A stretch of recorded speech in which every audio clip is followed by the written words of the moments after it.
Jesus Christ is risen today. Alleluia.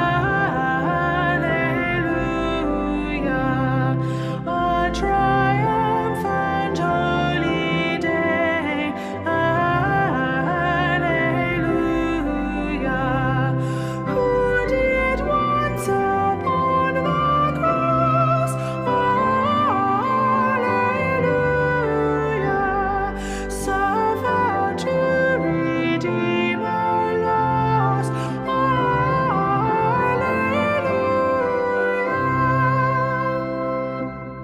Hymns of praise then let us sing. Alleluia. Unto Christ our heavenly King. Alleluia.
At nagsalita si Pedro.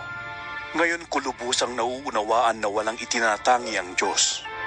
Nalulugod siya sa sino mang may takot sa Kanya at gumagawa ng matuwid kahit tagasaan mang bansa. Ibinigay ng Diyos ang Kanyang salita sa mga Israelita. Ipinahayag niya sa kanila ang magandang balita ng kapayapaan sa pamamagitan ni Hesukristo na siyang Panginoon ng lahat. Alam ninyo ang pangyayaring naganap sa buong lupain ng mga Hudyo na nagsimula sa Galilea pagkatapos na ipangaral ni Juan ang mensahe tungkol sa bautismo. Alam ninyo ang tungkol kay Jesus na taga Nazaret at kung paanong pinili siya ng Diyos at pinuspos ng Espiritu Santo at ng kapangyarihan. Alam din ninyo na pumunta siya sa iba't ibang dako upang gumawa ng kabutihan sa mga tao at pagalingin ang lahat ng pinapahirapan ng dyablo. Nagawa niya ang mga ito sapagkat kasama niya ang Diyos. Saksi kami sa lahat ng ginawa niya sa lupain ng mga Hudyo at sa Jerusalem. Siya'y pinatay nila Siya ay ipinako nila sa krus. Ngunit siya ay muling binuhay ng Diyos sa ikatlong araw at hinayaang ipakita ang sarili, hindi sa lahat ng tao, kundi sa amin na mga pinili ng Diyos, bilang mga saksi na nakasama niyang kumain at uminom pagkatapos na siya'y muling mabuhay. Inatasan niya kaming mangaral sa mga tao at magpatotoo na siya ang itinalaga ng Diyos na maging hukom ng mga buhay at mga patay. Siya ang tinutukoy ng mga propeta nang kanilang ipahayag na ang bawat sumasampalataya sa Kanya ay tatanggap ng kapatawaran sa kanilang mga kasalanan sa pamamagitan ng Kanyang pangalan.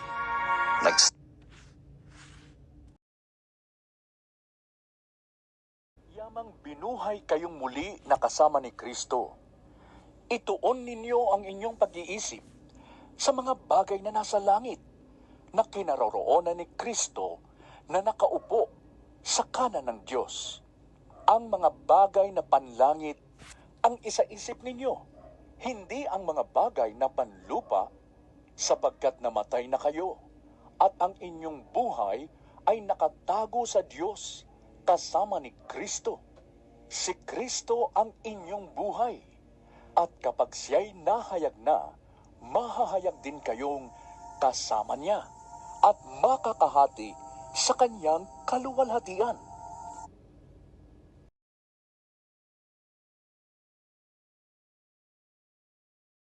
Madilim-dilim pa ng unang araw ng Sanlinggo, pumunta si Maria Magdalena sa libingan. Naratnan niyang naalis na ang batong nakatakip sa libingan. Dahil dito, patakbo siyang pumunta kay Simon Pedro at sa alagad na mahal ni Jesus at sinabi sa kanila, Kinuha nila ang Panginoon mula sa libingan at hindi namin alam kung saan siya inilagay. Sina Pedro at ang nasabing alagad ay nagpunta sa libingan. Kapwa sila tumakbo, ngunit si Pedro ay naunahan noong isa. Yumuko ito at sumilip sa loob ng libingan, ngunit hindi pumasok. Nakita niyang nakalagay doon ang mga telang lino. Nang dumating si Simon Pedro, tuloy-tuloy itong pumasok sa libingan at nakita nito ang mga telang lino at ang panyong ibinalot sa ulo ni Jesus. Ang panyo ay hindi kasama ng mga telang lino, kundi hiwalay na nakatiklop sa isang tabi. Pumasok din ang alagad na naunang dumating at nakita niya ito at siya'y naniwala. Hindi pa nila nauunawaan noon na si Jesus ay kailangang muling mabuhay ayon sa kasulatan.